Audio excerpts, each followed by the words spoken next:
성님들 얼굴 보니까 모두 명절을 즐겁게 보내신 것 같습니다. 네. 저도 이번에 올라갈 때요, 이 충청도에 들어가니까 눈이 얼마나 많이 내리는지 온통 길이 눈으로 쌓여있고 앞도 잘 보이지 않아서 제가 핸들 잡은 손에 바짝 힘을 주고 하나님 오랜만에 고향 왔는데 안청안하게 가주십시오. 네, 그렇게 다녀왔습니다.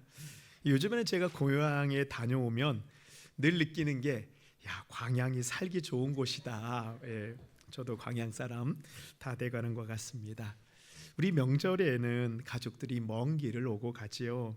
요즘에는 뭐 자동차가 있고 또 비행기가 있어서 아무리 먼 거리라고 해도 하루면 다 오고 갑니다.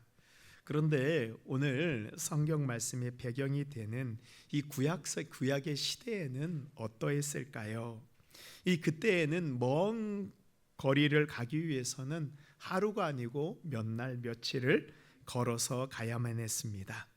사람들이 살지 않는 광야를 지나고 물이 없는 사막을 가야 되는 경우도 있습니다.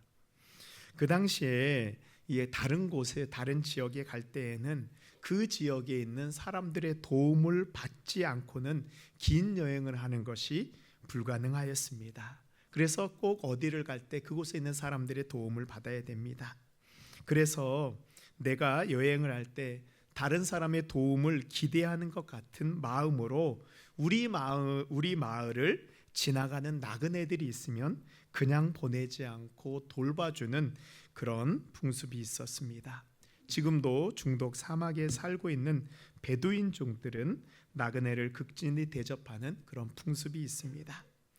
오늘 성경에서 나그네를 극진히 대접하여 부지 중에 천사를 영접한 한 사람이 나옵니다. 오늘 읽지는 않았는데 18장 우리 2절에 보면 눈을 들어 본즉 사람 셋이 맞은편에 서 있는지라 그가 그들을 보자 곧 장막문으로 달려나가 영접하며 몸을 땅에 굽혀. 오늘 자신을 찾아온 사람을 섬기는 아브라함의 모습을 통해서 우리가 사람을 만난다는 것이 어떤 의미인지, 또한 그 사람의 만남을 통해서 하나님께서 주시는 은혜가 무엇인지 깨닫는 시간 되면 좋겠습니다. 첫 번째로 하나님과의 만남은 축복을 가져옵니다. 우리 18장 1절 말씀 함께 읽겠습니다. 여호와께서 마물에 날이 뜨거울 때 그가 장막문에 앉아 있다가, 아브라함은 하루 중 제일 힘든 시간에 자신의 집 앞에 앉아 있었습니다. 아마 오전 12시 정오였던 것 같습니다. 더워서 아무것도 하기 힘든 시간. 그런데 아브라함의 눈에 저 멀리 3명의 사람이 서 있는 것입니다. 오늘 성경에선 여호와라고 얘기하고 있지만 아브라함은 아직 여호와인지 누군지 그냥 지나가는 나그네로만 보입니다. 더운 사막의 모래바람으로 인해 지친 이들을 보자 아브라함은 자신의 문 앞에서 달려나가 그들을 영접하여 자신의 집으로 초대합니다. 이렇게 얘기합니다. 18장 5절입니다. 내가 떡을 조금 가져오리니 당신들의 마음을 상쾌하게 하신 후에 지나가소서. 당신들이 종에게 오셨음이니이다. 그들이 이르되 내 말대로 그리하라. 아브라함은 이들에게 물과 음식을 대접하고 싶다고 말을 합니다. 이 당시에 손님을 대접하는 것은 자신의 그런 집안과 집안의 명예와 관련이 있었습니다. 그래서 자신의 집에 손님이 오는 것이 집안의 명예가 높아지는 것입니다. 아브라함이 이제 음식을 준비합니다. 6절입니다. 아브라함이 급히 장막으로 가서 사라에게 이르되 속히 고운 가루 세 스아를 가져다가 반죽하여 떡을 만들라 하고, 이제 아브라함이 이 손님들을 어떻게 대접하냐 하면 고운 가루 세 스아라고 얘기합니다. 그리고 또한 기름지고 좋은 송아지와 소화에 도움이 되는 발효 우류를 준비합니다. 이 아브라함이 준비했던 음식의 양이 얼마나 됐을까요? 세스아나 송아지, 이게 우리와 잘 감이 오지 않는데요, 이것은 성인 400명이 먹을 수 있을 정도의 많은 양입니다. 3명의 손님이 왔는데 400명을 준비합니다. 당시에 아브라함의 식구가 아브라함의 가솔이 성경에는 318명이라고 이야기하고 있습니다. 그렇다고 한다면 이 손님과 함께 아브라함의 식솔 전부가 이 잔치를 치를 수 있는 많은 양의 음식입니다. 이름도 모르는 3명의 손님을 위해서 아브라함의 집에 잔치가 벌어졌습니다. 하나님이 오시면요, 우리의 집에 잔치가 벌어집니다. 우리는 예상하지 못했지만 하나님을 만나게 되면 우리의 가정 전체가 큰 축복을 받게 됩니다. 18장 8절 말씀입니다. 아브라함이 엉긴 젖과 우유와 하인이 요리한 송아지를 가져다가 그들 앞에 차려놓고 나무 아래에 모셔 섬에 그들이 먹음이라. 이 아브라함은 그들과 함께 음식을 먹지 않고 옆에 서서 그들이 음식을 잘 먹을 수 있도록 옆에서 시중을 들고 있습니다. 아브라함은 그 집안의 가장 높은 사람입니다. 그럼에도 불구하고 손님을 위해서는 스스로 낮은 자리로 내려갔습니다. 3명의 손님은 음식을 먹고 나서 그냥 그들을 떠난 것이 아니고 아브라함과 사라를 축복하고 있습니다. 우리 10절 말씀 함께 읽겠습니다. 시작. 그가 이르시되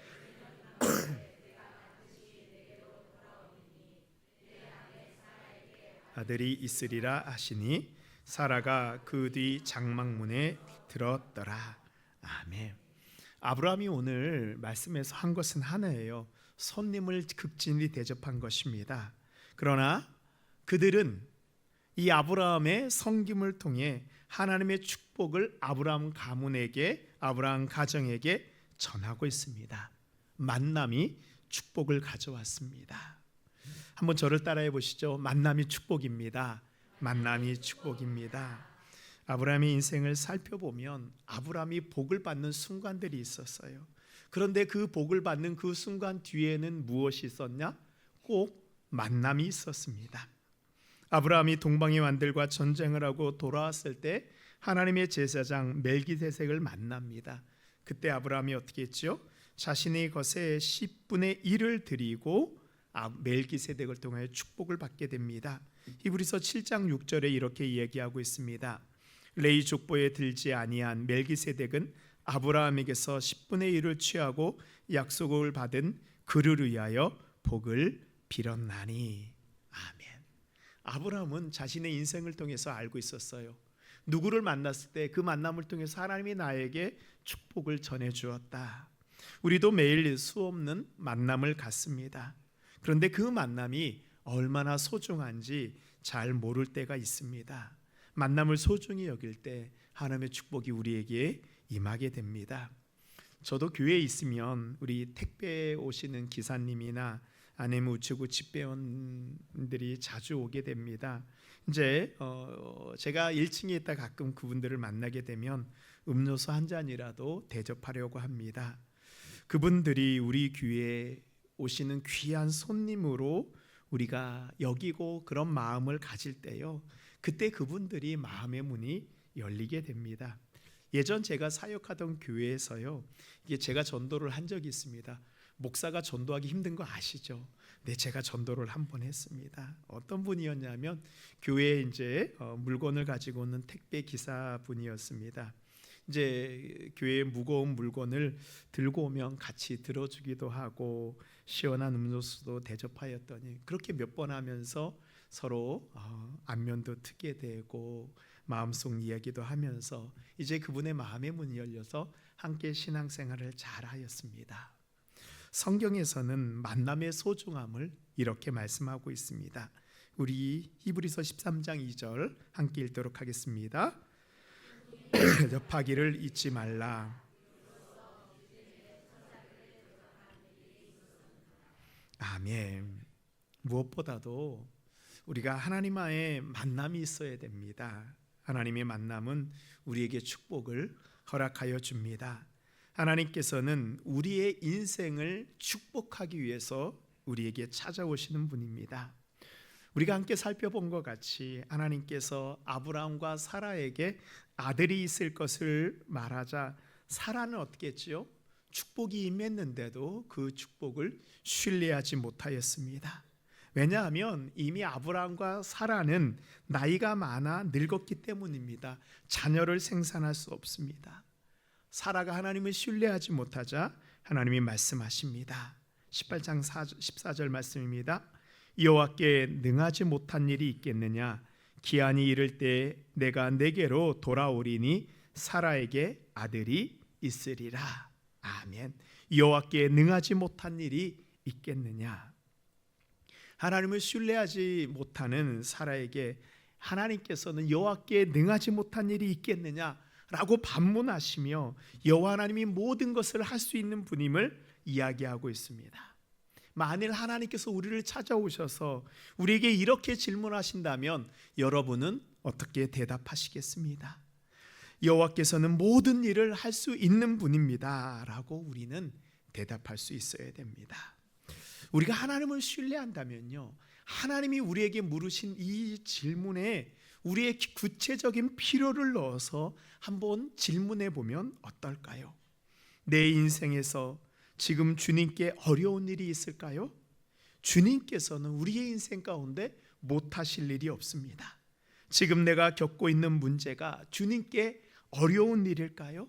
아니요, 주님께는 어렵지 않습니다.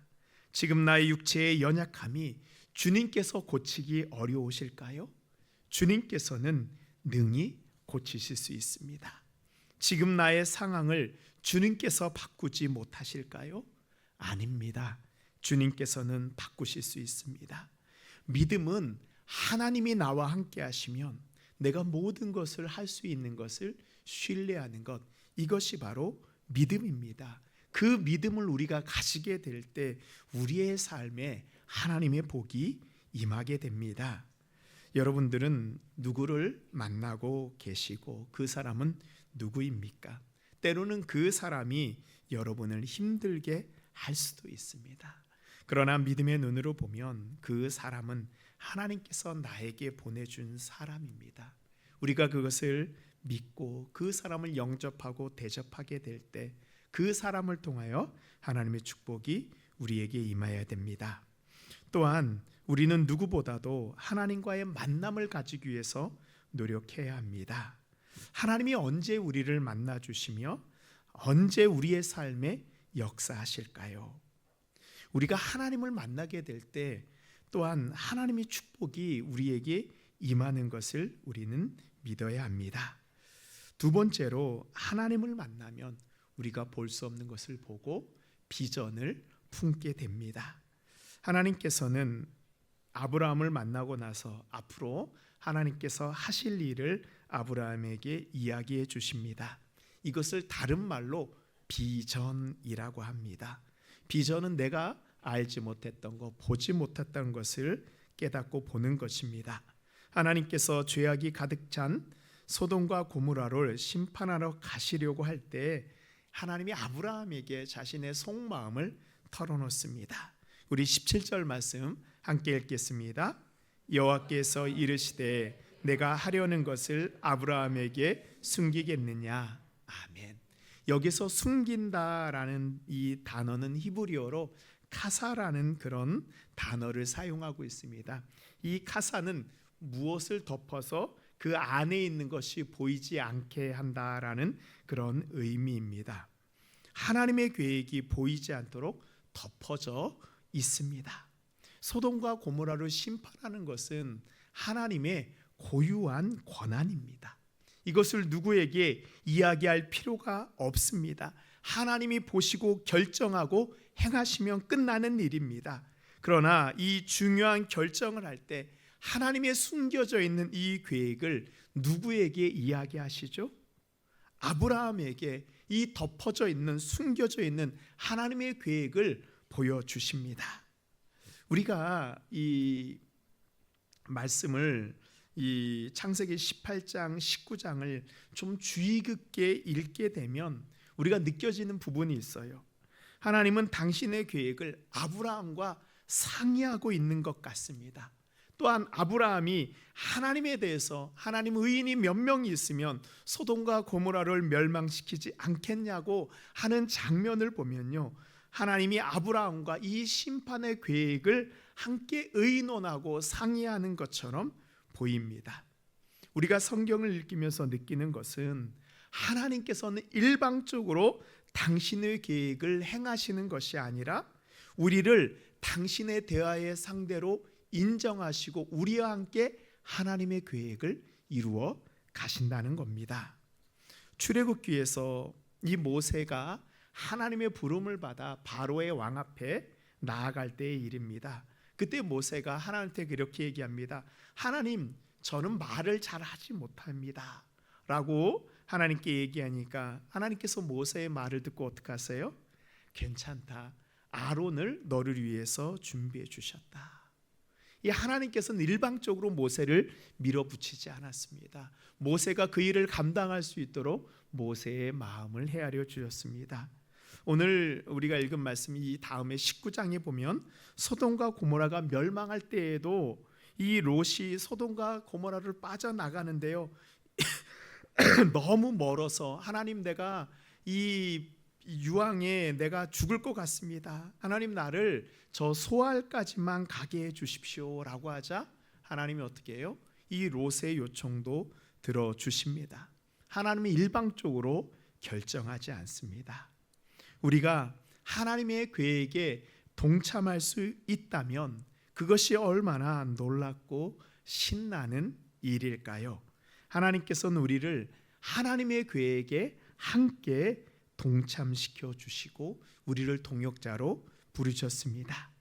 그런데 아직도 많은 그리스도인들이요, 이것을 깨닫지 못하고 있습니다. 우리도 아브라함과 같이요, 하나님의 계획을 알게 해달라고 하나님께 기도해야 됩니다. 하나님, 저에게 아브라함에게 알려주셨던 하나님의 비전을 저도 품게 해주십시오. 하나님의 비전에 동참하는 방법은 세 가지가 있습니다. 하나님의 비전을 알아가는 방법은 세 가지입니다. 첫 번째는 하나님의 말씀인 성경을 읽고 깊이 묵상하는 것입니다. 성경을 묵상하면서 깨달은 그 은혜의 눈으로 세상을 보는 것입니다. 많은 그리스도인들이 이 성경을 세상과 분리해서 생각합니다.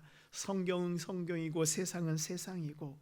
아닙니다. 하나님이 아브라함에게 복을 주신 이유는 아브라함만을 위해서가 아니고 아브라함을 통해서 모든 사람이 복을 받게 하려고 하는 것입니다.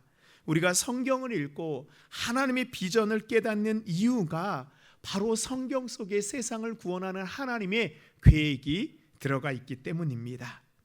두 번째로 우리는 세상에 복을 주기 위한 계획을 세워야 합니다. 이게 무슨 말씀이냐 하면 올해 우리 여러분들이 많은 계획을 세우시잖아요. 그런데 그 계획 가운데 혹시 이런 계획이 들어가 있습니까? 하나님, 올해에는 나를 통해서 세상이 복을 받는 그런 계획을 하나님, 내가 세우겠습니다. 나를 통해서 우리의 가족들이 이런 복을 받게 해 주십시오. 이것을 위해서 하나님, 나는 이런 구체적인 계획을 세우겠습니다. 내가 만나는 사람을 위해서, 내가 있는 곳을 위해서, 우리 교회를 위해서, 하나님 나라를 위해서 여러분이 만나는 모든 사람들이 복을 받게 하는 그 계획을 세워 보시기 바랍니다. 그리고 하나님께 기도하세요. 하나님이 이 계획을 이루어 주십시오. 우리가 세상을 향한 계획을 세울 때 하나님께서는 우리의 모습을 보시고 하나님께서 먼저 우리에게 복을 주시고 우리를 통해서 세상의 복을 받는 놀라운 일을 이루어 가실 것입니다. 세 번째로 하나님의 비전을 알아야 됩니다. 하나님의 비전은 세상을 구원하는, 또한 이 세상 가운데 하나님의 나라를 세우는 것입니다. 하나님께서는 이것을 이룰 한 사람을 찾고 계십니다. 하나님이 아브라함을 지명하여 선택한 이유가 바로 하나님의 계획을 이루어줄 한 사람이기 때문입니다. 우리가 바로 그 사람입니다. 여러분이 바로 그 사람입니다. 하나님의 계획을 알지 못하기 때문에 우리는 하나님의 복에 들어갈 수 없었습니다. 우리는 함께 하나님 앞에 나아가 세상을 향한 하나님의 계획 가운데 나를 동참시켜 주십시오. 나의 계획이 하나님의 계획이요 하나님의 계획이 나의 계획 되게 하여 주십시오. 그때 하나님의 은혜가 우리에게 임하게 될 것을 믿습니다. 마지막으로 아브라함은 세상을 변화시키는 기도를 드렸습니다. 우리 20절 21절 말씀 읽는데요, 제가 20절 읽고 우리 성도님들이 21절 읽겠습니다. 여호와께서 또 이르시되 소돔과 고모라에 대한 부르짖음이 크고 그 죄악이 심히 무거우니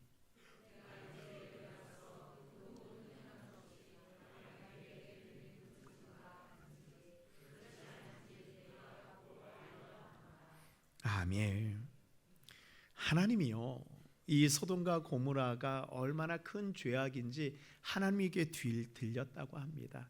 하나님 다 아셨죠. 그런데도 불구하고 오늘 말씀해 보니까 어떻게 해요? 과연 내게 들린 부르짖음과 같은지 그렇지 않은지 내가 보고 알려 하노라. 하나님은요, 그냥 함부로 세상을 심판하시는 분이 아닙니다. 하나님이 직접 확인하시고 또한 그 일이 정말 그러한가 확인한 다음에 하나님의 계획을 실천하시는 분입니다. 이 소돔과 고모라를 심판하신 이유를 두 가지로 이야기하고 있습니다.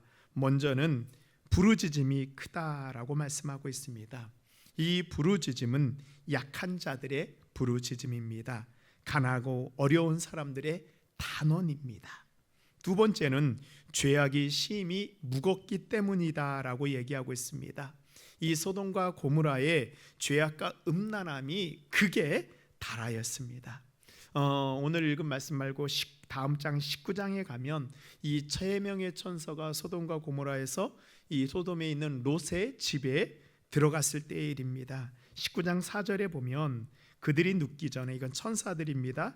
천사들이 눕기 전에 그 성사람 곧 소돔 백성들이 노소를 막론하고 원근에 다 모여 그 집을 애워싸고 롯을 부르고 그에게 이르되 오늘 밤에 내게 온 사람들이 어디 있느냐 이끌어내라. 우리가 그들을 상관하리라. 이 상관이라는 단어가요, 이 동성애라는 뜻입니다. 우리가 말하고 있는 이 동성애의 어원이 이 소돔이라는 그런 단어로부터, 이 도시로부터 나왔습니다. 근데 오늘 성경에 보니까 어때요? 이 죄악을 범하기 위해서 이 소돔에 있는 원근에 있는 모든 사람들이 롯의 집에 모였습니다. 그 성에 있는 모든 사람들이 이 죄악 가운데 살고 있었습니다. 소돔과 고모라를 심판하신다는 계시의 말씀을 듣자 아브라함은 어떻게 합니까? 당연히 심판받아 말당한 그런 성입니다. 22절 말씀입니다. 그 사람들이 거기서 떠나 소돔으로 향하여 가고 아브라함은 여호와 앞에 그대로 섰더니, 아브라함이 어떻게 해요? 하나님의 가고 있는 그 발걸음을 막아섭니다. 저는 이것을 세상을 바꾸는 아브라함의 기도라고 명명합니다. 아브라함은 하나님의 심판의 손을 막고 이 소돔과 고모라를 구원하기 위한 중보 기도를 하나님께 드립니다. 23절입니다. 아브라함이 가까이 나아가 이르되 주께서 의인을 악인과 함께 멸하려 하시나이까? 그 성 중에 의인 50명이 있을지라도 주께서 그것을 멸하시고 그 50 의인을 위하여 용서하지 아니하시리이까? 하나님, 그곳에 혹시라도 살고 있는 그 의인을 같이 멸망하실 건가요? 하나님과의 기도의 줄다리기를 시작합니다. 50명으로 시작한 기도는 45명, 40명, 30명, 20명, 10명까지 이렇게 계속 내려오게 됩니다. 우리는 성경을 보면서 아브라함이 이 소돔과 고모라의 심판을 취소해 달라고 요청하는 것이 혹시 이 소돔에 살고 있는 이 조카 롯만을 구하기 위해서 하나님께 간구한 것이 아닌가라고 생각할 수도 있습니다. 그러나 이렇게 생각하면 우리의 시야가 너무나도 좁은 것입니다. 소돔과 고모라를 멸망시킬 때 하나님의 사자가 롯을 구해줄 때 물론 아브라함을 생각해서 롯을 구해준 것도 있을 것입니다. 그렇다고 한다면 아브라함이 하나님한테 요청할 때요, 굳이 50명부터 시작해서 10명까지 숫자를 줄이도 않고 그냥 한 번에 하나님 내 조카 롯 아시죠? 그 사람만큼은 하나님 구원해 주십시오라고 요청했으면 끝났을 일입니다. 그러나 아브라함은 그렇게 하지 않았습니다. 우리는 말씀을 보면서 아브라함이 하나님과 그 의인의 숫자를 줄여가면서까지 간구하는 모습 가운데 두 가지의 모습을 깨닫게 됩니다. 먼저 아브라함은 죄가 가득하여 멸망할 도시라고 할지라도 그것을 구원하기 위해서 기도하였습니다. 아브라함은 자신의 조카 롯만을 생각하지 않고 그곳에 죽어가는 수많은 사람들을 긍휼히 여겼습니다. 하나님께서 아브라함을 믿음의 조상이요 복의 근원으로 삼아주신 이유가 바로 여기에 있습니다. 아브라함은 하나님을 모르는 사람들까지도 구원하기 위해 노력하였습니다. 저도 그리스도인이지만 신앙을 가진 사람이지만 이 때로는 우리의 속마음이 너무 좁을 때가 있어요. 교회 다니는 사람들만 잘 되면 되고 그렇지 않은 사람에 대해서는 별로 생각하지 않습니다. 긍휼의 마음을 가지고 있지 않습니다. 예수님이 십자가에서 죽으시고 이 세상을 구원하신 것은 우리만이 아니고 온 세상의 모든 죄인을 구원하시기 위해서입니다. 우리가 우리 주변에 있는 사람들을 위해 기도하고 그들을 축복해 보십시오. 그렇게 될 때 하나님께서는 우리를 믿음의 조상 아브라함 같이 우리를 사용하여 주실 것입니다. 우리는 세상을 살리는 길이 되는 사람들이 되어야 됩니다. 이 세상에서 심판받고 죽어갈 때 우리가 그들을 살려내는 길이 되는 것입니다. 어떤 교회를 하나님께서 사용하실까요? 세상을 살리는 교회를 하나님께서는 사용하실 수밖에 없습니다. 그래서 우리의 믿음의 지평이 넓어져야 됩니다. 내 눈에 혹시라도 죄악일 보일지라도 내 눈에 마음에 들지 않는 사람이 있을지라도 그것을 보고 저주하는 것이 아니라 그들을 살리기 위해서 하나님께 간구할 때 하나님께서는 우리를 아브라함과 같은 믿음의 조상으로 삼아주시고 우리를 통해서 복을 흘러 나가게 하실 것입니다. 그리고 아브라함의 간구는 하나님의 뜻마저도 바꾸어내는 간구입니다. 잘 생각해 보십시오. 하나님은 이미 소돔과 고모라를 심판하시기로 결정하셨습니다. 아브라함이 이걸 알까요, 모를까요? 알지요. 그런데 아브라함이 하나님께 어떻게 기도합니까? 25절 말씀 보시면 주께서 이같이 하사 의인을 악인과 함께 죽이심은 부당하오며 의인과 악인을 같이 하심도 부당하니이다. 세상을 심판하신 이가 정의를 행하실 것이 아니니까. 아브라함이 지금 하나님한테 세 가지나 따지고 있습니다. 하나님 부당합니다. 부당합니다. 이거 하나님 정의롭지 못합니다. 하나님 이게 아니지요. 그 속에 의인이 있을 것인데 함께 죽이면 공의의 정의의 하나님이 아니지 않습니까? 이 창세기를 통틀어서요, 아니 성경 전체를 통해서 하나님 앞에 이렇게 따지는 장면은 여기 하나밖에 없습니다. 그런데 더 대단한 게 있어요. 하나님이 아브라함의 그 말을 듣고 당신의 계획을 바꾸신다는 사실입니다. 우리 26절 함께 읽겠습니다. 여호와께서 이르시되 내가 만일 그들을 위하여 온 지역을 용서하리라. 아멘. 하나님이 심판하러 가시다가요, 아브라함이 하나님한테 요청하자 당신의 계획을 한 번 바꾸셨습니다.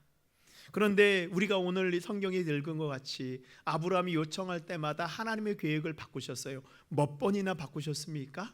5번이나 바꾸셨어요. 우리가 신앙생활을 한다는 것, 그리스도인으로 산다는 것은 하나님 앞에 이 정도의 기도를 올려드리는 사람이 되는 것입니다. 물론 우리가 하나님의 계획을 우리가 다 알 수는 없습니다. 그러나 우리가 한 가지 알 수 있는 것은 우리가 하나님 앞에 간구할 때 우리의 간구를 하나님께서는 결코 가벼이 여기시지 않는다는 것입니다. 하나님께서는 우리의 기도를 그만큼 중요히 여기십니다. 그것이 하나님의 계획 가운데 있더라도 하나님은 우리의 간구를 통해서 당신의 계획마저도 바꾸시는 분입니다. 어떤 분들은요, 하나님이 정하셨으면 우리가 아무리 기도해도 바꿔지지 않을 거야 라고 이야기하는 분들이 있습니다. 우리 기독교 역사 가운데 이 깔뱅주의자들이 바로 이 부분에 대해서 절대적인 예정을 주장하였습니다. 근데 원래 깔뱅은요, 성경을 연구하면서 우리가 하나님의 예정 가운데 살아가고 있음을 깨달았어요. 내가 구원받은 것이 하나님의 구원에 예정하신 은혜로 인한 것임을 깨달은 겁니다. 즉 나의 잘남이나 나의 노력이 아니고 전적인 하나님의 은혜로 내가 구원받을 수 있다. 이것이 원래 깔뱅이 얘기했던 예정의 은혜입니다. 그러나 깔뱅주의자들은 여기서 하나님의 은혜를 약하게 만들었어요.